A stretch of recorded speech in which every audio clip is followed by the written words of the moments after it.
Bismillahirrahmanirrahim. Assalamualaikum warahmatullahi wabarakatuh.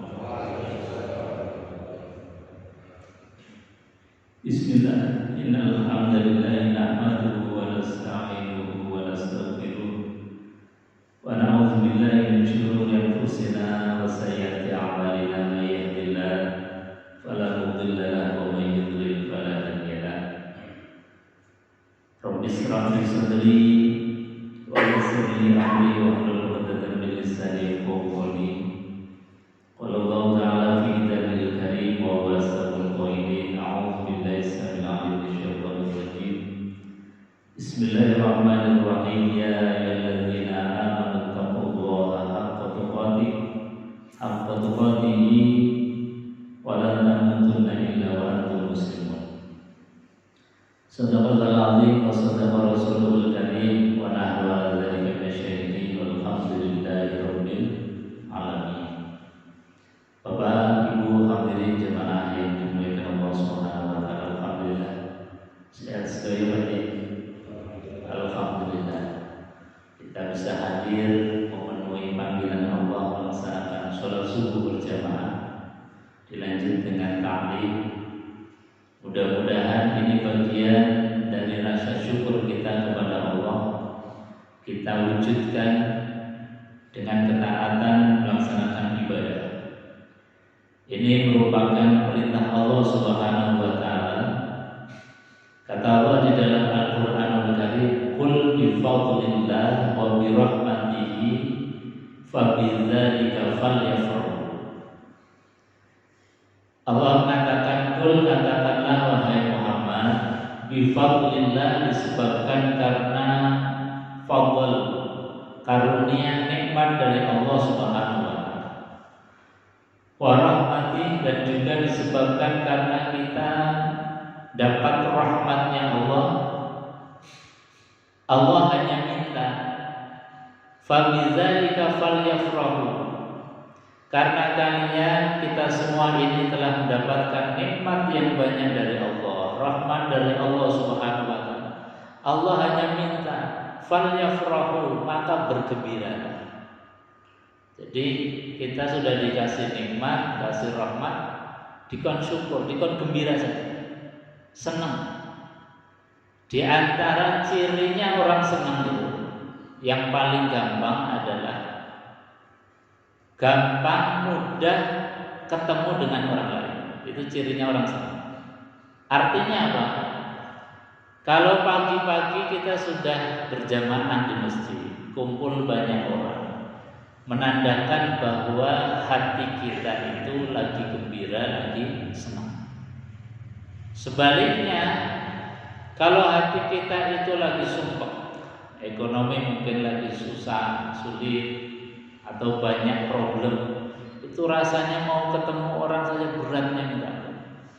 Mau ketemu orang, jangankan jamaah, ketemu istri saja, ketemu orang-orang terdekat kita rasanya enggak enak. Nah, ini ciri orang yang senang diwujudkan dengan apa? Mudah bertemu dengan orang lain. Maka alhamdulillah pagi hari ini kita diperjalankan oleh Allah Subhanahu wa taala di rumahnya Allah, di masjid ini untuk rukuk dan sujud berjamaah. Mudah-mudahan sebagai bentuk rasa syukur kita kepada Allah, gembira kita kepada Allah, rasa terima kasih kita kepada Allah, mudah-mudahan Allah akan membalas dan melipat gandakan nikmat kita. Amin Allahumma amin. Karena Allah berjanji, dan ini merupakan rumus pasti, la in syakartum la azidannakum wa la in kafartum inna 'adzabi lasyadid. Barang siapa yang diberikan nikmat oleh Allah terus kemudian terima kasih, bentuk terima kasihnya kita macam-macam. Dengan lisan kita mengucapkan alhamdulillah, dengan jawarih anggota badan kita mudah untuk melakukan ibadah, kumpul dengan orang lain, maka rumus pastinya la azidannakum, maka pasti akan aku tambah nikmat. Mudah-mudahan selepas ini nikmatnya terus mengalir kepada kita. Berkah amin ya rabbal hadirin jemaah yang dimuliakan Allah Subhanahu wa taala. Ini masih di awal-awal bulan Muharram. Kami sampaikan selamat tahun baru 1445 Hijriah. Ini momentum kita sebagai umat Rasulullah sallallahu alaihi wasallam dan sebagai momentum untuk muhasabah kita. Kira-kira tahun yang lalu itu lebih baik dari tahun sebelumnya, dan tahun yang akan datang lebih baik dari tahun yang kemarin atau tidak. Maka kita tanamkan di dalam hati, punya niatan untuk hijrah, perubahan yang signifikan, perubahan yang lebih baik daripada tahun yang kemarin. Ini momentum-momentum seperti hijrah ini harus kita tanamkan betul. Kita niatkan betul ada perubahan. Perubahan itu biasanya dan wajib bil ilmi, harus dimulai dengan pemahaman ilmu. Orang mau berubah tanpa pemahaman dan dasar ilmu gak akan bisa. Atau kalaupun berubah, perubahannya itu tidak yang diharapkan oleh syariat. Tidak seperti yang diharapkan oleh Rasulullah, tidak seperti apa yang dicontohkan oleh baginda Rasulullah SAW. Maka bil ilmi, meniatkan kita untuk berhijrah wajib dengan ilmu. Makanya alhamdulillah setelah kita sholat jamaah subuh, sedikit demi sedikit kita tambah ilmu. Karena ini bagian dari kebutuhan kita. Ini kata orang-orang tua kita dulu, kata guru-guru kita dalam sebuah syairnya, daharane rogo cukup sego sayur, daharane rogo cukup sego sayur, daharane nyawa ilmu lan pitutur, daharane nyawa pitutur. Ini satu syair yang ringan tapi mengingatkan kita bahwa kita itu punya jasad dan punya roh. Jasad kita seringkali kita uri-uri, kita jaga betul, sehari itu bisa 3 kali makan, ngemilnya mungkin lebih. Tapi rohani kita seringkali kita abaikan. Roh kita seringkali kering. Mungkin ngajinya cukup mencukupkan diri seminggu sekali, atau mencukupkan diri dengan sehari sekali. Ini roh kita seringkali menjadi kering karena apa? Asupan gizi roh kita ini berkurang.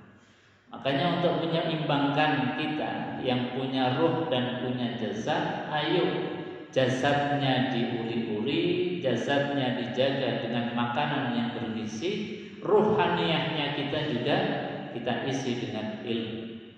Maka kalau tiap hari kita ngaji, tiap hari kita belajar, tiap hari kita dapat nasihat, insya Allah ruhaniyah kita itu hidup. Ruhaniyah kita ini senantiasa sehat. Maka alhamdulillah sekali lagi, ketika kita berhijrah bil ilmi yang dilandasi dengan ilmu, insya Allah kita hijrahnya sebagaimana yang diharapkan oleh baginda Rasulullah Sallallahu Alaihi Wasallam. Bapak Ibu hadirin jamaah yang dimuliakan Allah Subhanahu Wa Taala, bahwa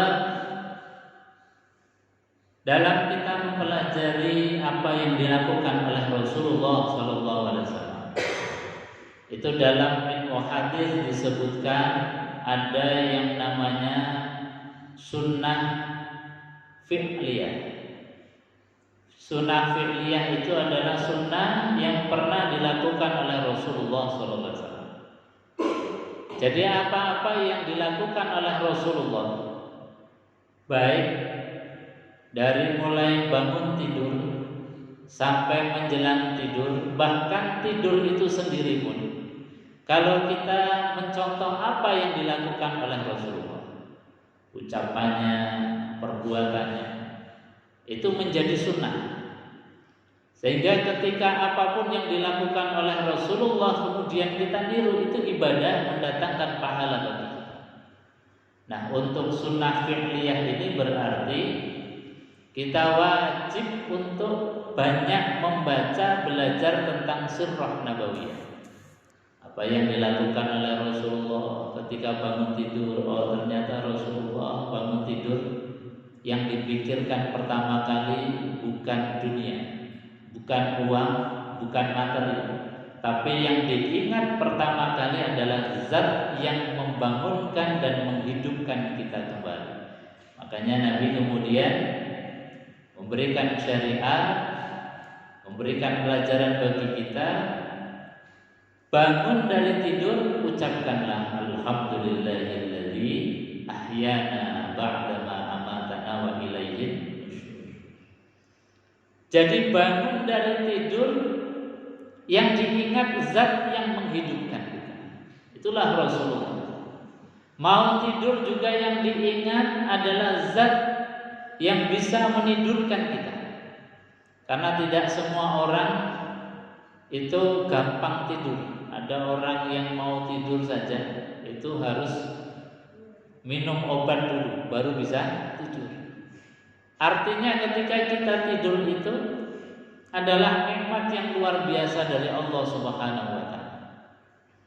Maka kalau kita ini tadi mengikuti apa yang dicontohkan oleh Rasulullah, mau tidur juga bukan hanya berdoa, tapi mau tidur itu adalah saat-saat yang krusial, saat-saat yang kritis. Karena apa? Tidur itu sesuatu yang luar biasa. Belum tentu kita bisa tidur, bisa dibangkitkan, bisa dibangunkan lagi oleh Allah Subhanahu wa taala. Maka caranya Rasulullah kalau mau tidur, zikir yang paling banyak itu sebelum tidur. Rasulullah SAW itu kalau mau tidur zikirnya lebih banyak dibandingkan dengan kita habis sholat. Karena apa? Karena itu momentum yang sangat krusial antara hidup dan mati selamanya. Itu momentum yang harus dijaga. Makanya Nabi mengajarkan kepada kita baca surat Al-Ikhlas, baca surat Al-Falaq, baca surat An-Nas, baca ayat kursi. Dalam hadis yang dikutip oleh Al-Imam An-Nawawi di dalam kitab Al-Azkar An-Nawawiyah, itu hadisnya masyhur. Nabi kalau sudah di peraduan beliau, di tempat tidur beliau, itu jama'a kafai, beliau itu mengumpulkan kedua telapak tangannya. Kemudian apa?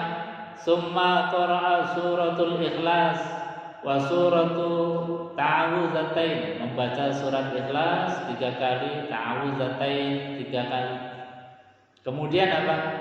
Summa nafasa, kemudian asto tangan beliau itu ditiup. Summa masaha, kemudian diusapkan dari ujung rambut sampai ujung kaki yang bisa kita sentuh. Itulah Rasulullah SAW. Mau tidur ritualnya sampai seperti. Bahkan digambarkan hatta sampai Rasulullah SAW dalam keadaan sakit, yang dengan sakit itu beliau meninggal dunia pun itu digantikan oleh istri beliau. Jadi Nabi sudah tidak bisa apa-apa, tangannya beliau itu dikumpulkan oleh Aisyah, dibacakan oleh Aisyah. Kenapa enggak menggunakan tangannya Aisyah? Dalam kitab disebutkan karena tangan asto Rasulullah lebih mulia, makanya dijadikan tetap pakai tangannya Rasulullah, kemudian dibacakan, ditiupkan oleh Aisyah, kemudian diusapkan ke seluruh tubuh Rasulullah SAW. Dan tidak pernah meninggalkan sama sekali Rasulullah. Ini af'aliyahnya Rasulullah. Hanya disebut sebagai sunnah fi'liyah. Sunnah yang dikerjakan, yang diperbuat oleh Rasulullah SAW. Ada sunnah yang namanya sunnah qauliyah, sunnah yang diucapkan oleh Rasul. Rasul kadang amar Rasulullah SAW, Nabi memerintahkan, Nabi mengatakan demikian, qala Rasulullah SAW, itu namanya sunnah qauliyah. Ada sunnah yang namanya takririyah, sunnah yang menjadi ketetapan Nabi. Mungkin Nabi tidak melakukan, Nabi juga mungkin tidak memerintahkan.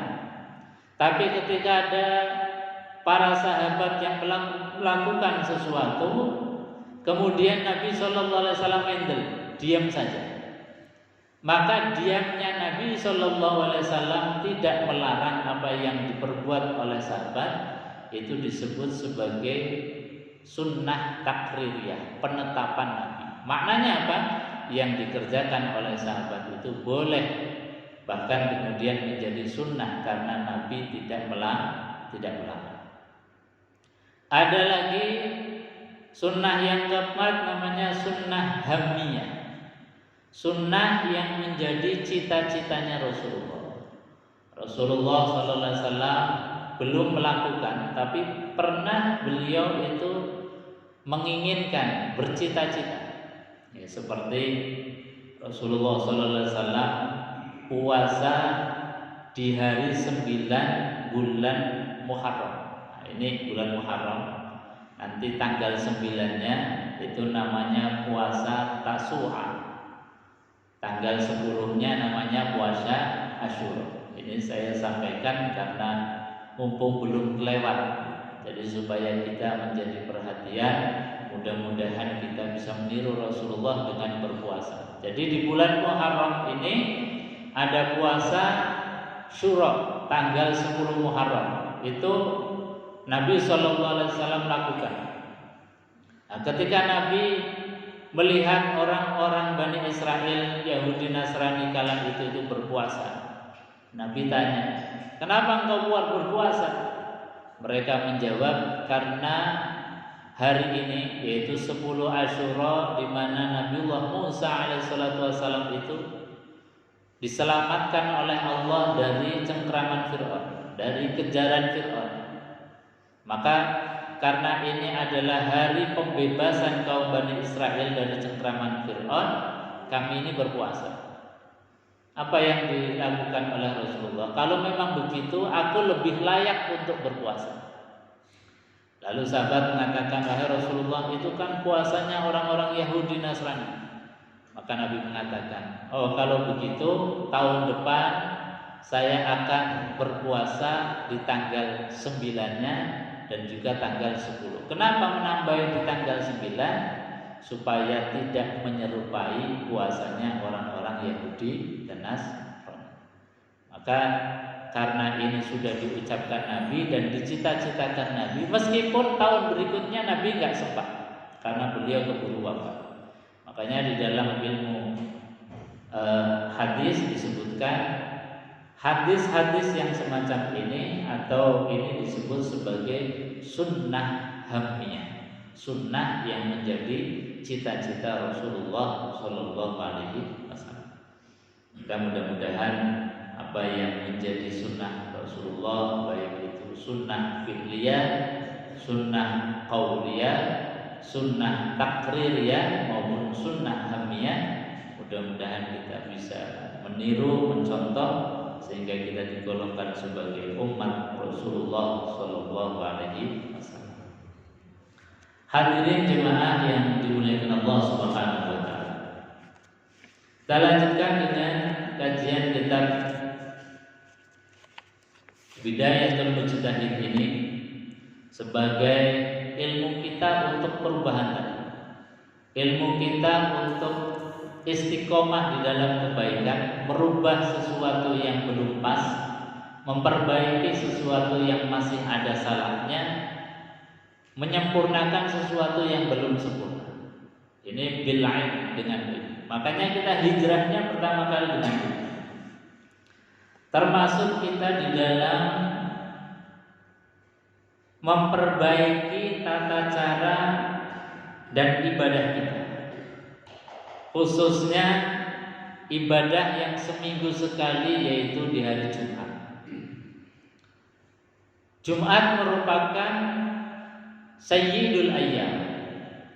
Jadi penghulunya atau pemimpinnya dari hari-hari. Jadi Allah memberikan kita di dalam satu pekan itu ada hari Jumat sebagai pemimpinnya hari atau pokok dan ibunya hari, sebagai porosnya hari itu hari Jumat.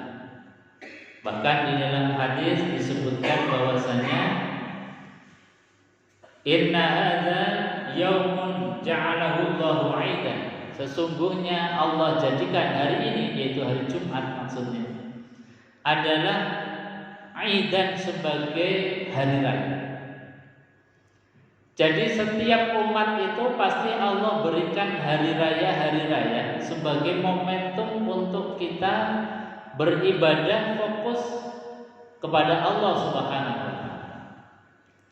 Nah, kita diberikan hari raya yaitu hari Jumat di dalam setiap pekan. Ini seringkali kita kurang memperhatikan. Kadang-kadang kita berangkat Jumat itu khotib sudah berada di mimbar.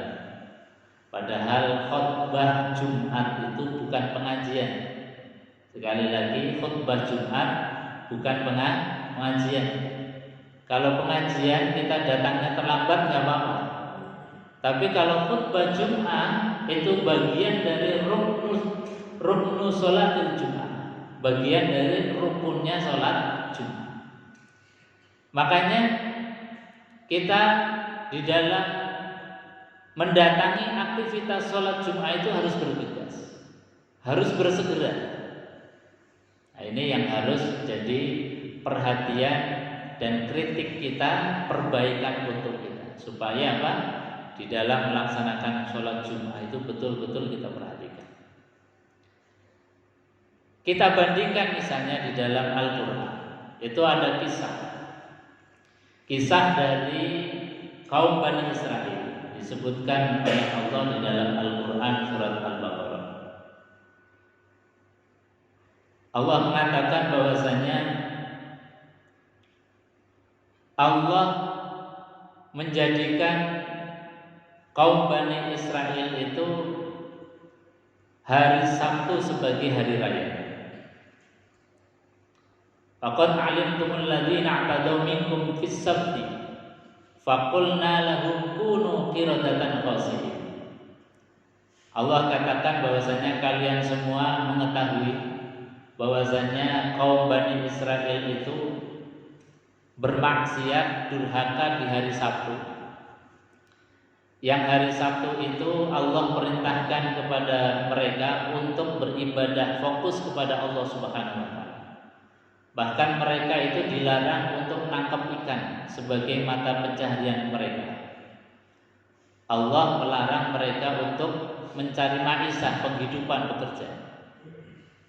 Tapi mereka pintar. Hari Sabtu itu enggak kerja, enggak nangkep ikan. Tapi hari sebelumnya itu mereka sudah memasang jalan, memasang jaring, supaya kalau hari Sabtu itu tidak menangkap ikan, tapi mereka itu bisa mendapatkan ikan karena hari sebelumnya itu sudah disiapkan perangkapnya, jalannya itu sudah disiapkan. Pintar mereka. Jadi Sabtu memang sudah tidak dibolehkan untuk menangkap ikan, tapi mereka tetap membuat satu perangkap sehingga mereka bisa mendapatkan ikan ditangkapnya hari berikutnya. Itu pun Allah Subhanahu wa taala enggak berkenan. Karena apa? Allah sudah melarang jangan menangkap ikan, fokus saja untuk ibadah kepada Allah Subhanahu wa taala. Itu saja Allah murka, Allah enggak suka. Makanya kemudian disabdo, dinas di dalam Al-Quranul Karim, kunu qiradatan khasi'in. Jadilah mereka itu kera-kera khasi'in yang hina. Hanya karena tadi ngegoke nangkep ikan yang memang Allah larang di hari Sabtu, mereka cari akal, cari cara sebelum hari Sabtu mereka sudah menggelar jalan atau jaring. Ini saja disabdo kunu qiradatan khasiin. Jadilah mereka itu kera-kera yang hina. Kera-kera yang hina ini para ahli tafsir itu menjelaskan bahwasanya memang benar mereka itu dijadikan sebagai kera betulan. Jadi wajahnya, tubuhnya, bahkan sifat-sifatnya itu menjadi kera betulan. Ada yang mengartikan kunu qiradatan khasiin, mereka dijadikan oleh Allah Subhanahu wa taala qiradatan, yaitu kera-kera khasiin yang hina bimakna sifatihim, yaitu sifat-sifat mereka. Mereka itu sifatnya itu dirubah oleh Allah dari sifat kemanusiaan menuju sifat kera. Yang sifat kera itu tahu bahwasanya kera itu adalah hewan yang sangat serakah. Jadi serakahnya kalau kera itu dikasih makanan itu diambil di tangan kiri, tangan kanan juga ngambil, kaki kiri, kaki kanan, semuanya ngambil. Itu bentuk dari keserakahan hewan yang namanya kera. Jadi disabda oleh Allah, kunu qiradatan khasiin. Gara-gara mereka itu membuat mereka daya cara bagaimana bisa menangkap ikan meskipun di hari Sabtu dilarang oleh Allah Subhanahu wa taala. Nah, kalau belajar dari ini, kita yang diberikan oleh Allah yaitu hari raya Id di hari Jumat yang Allah sudah perintahkan kepada kita, ya ayyuhalladzina amanu, wahai orang-orang yang beriman, idza nudiya lis-shalah, ketika telah dikumandangkan azan untuk melaksanakan sholat miyaumil jum'ah pada hari Jumat, perintahnya Allah sudah sangat jelas sekali. Fas'au ila zikrillah, bersegeralah untuk mengingat Allah. Jadi kalau hari Jumat sudah datang, kita segera. Bentuk kesegeraannya apa? Untuk mendatangi perintah Allah melaksanakan sholat Jumat. Ini sampai-sampai Rasulullah SAW masih motivasi yang luar biasa. Barang siapa yang sholat Jumat itu berangkatnya di kloter yang pertama, di gelombang yang awal, faka'annama, maka seakan-akan kata Rasulullah, dia sedang berkurban dengan kurban unta, atau dia diberikan pahala seperti pahalanya orang yang berkurban unta. Kita tahu kurban unta itu kurban yang pahalanya luar biasa, dan ini enggak mengeluarkan uang.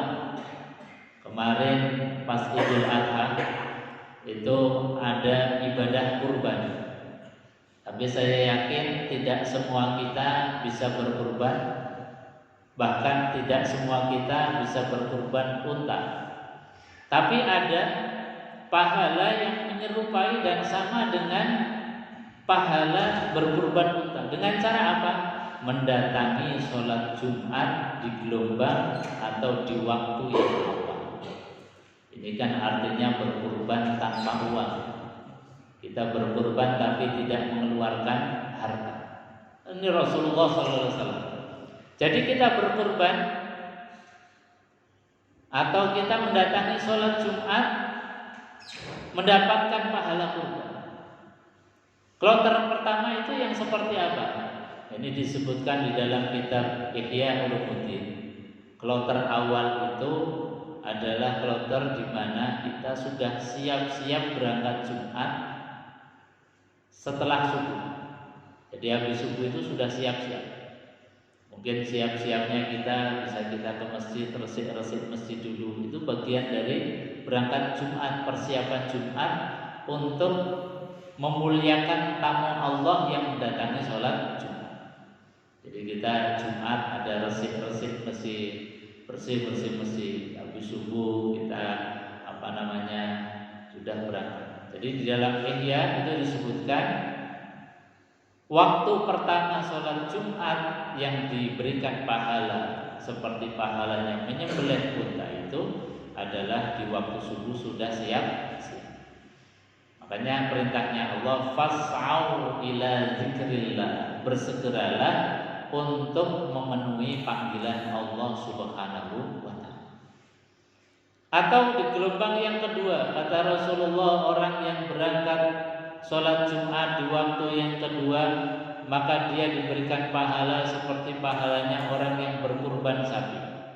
Barang siapa yang berangkat sholat Jumat di waktu yang ketiga, maka dia seperti berkurban dengan kurban domba atau kambing. Nah, ini kebanyakan kita antara kloter 2 dan kloter 3. Alhamdulillah. Tapi ini merupakan sesuatu yang sudah masuk kepada fas'au ila zikrillah. Bersegeralah untuk memenuhi panggilan Allah, untuk mengingat Allah Subhanahu wa ta'ala. Bahkan Allah sampaikan wazarul bai', dan tinggalkanlah jual beli. Jadi kalau sudah mulai azan, stop jual beli, stop transaksi. Bahkan di dalam fikih itu dihukumi haram orang laki-laki dewasa yang sudah berkewajiban untuk melaksanakan sholat Jumat, kok ketika khatib sudah berada di mimbar untuk melakukan khutbah masih bertransaksi. Transaksinya sah tapi hukumnya adalah haram. Hanya ini harus menjadi perhatian kita. Jadi kalau kita berangkat Jumat, ayo fas'au ila zikrillah, bersegeralah untuk memenuhi panggilan Allah melaksanakan sholat Jumat. Jangan kita datang sholat Jumat sudah mulai azan, bahkan khatib sudah berada di mimbar khutbah. Maka kalau yang demikian ini jangan-jangan kita disabdo seperti Allah mensabdo kaum Bani Israel yang disuruh ibadah tapi masih mencari cara, cari alasan untuk mundur-mundur ibadah. Boleh jadi orang yang seperti ini juga dikatakan oleh Allah, kunu qiradatan khasi'in.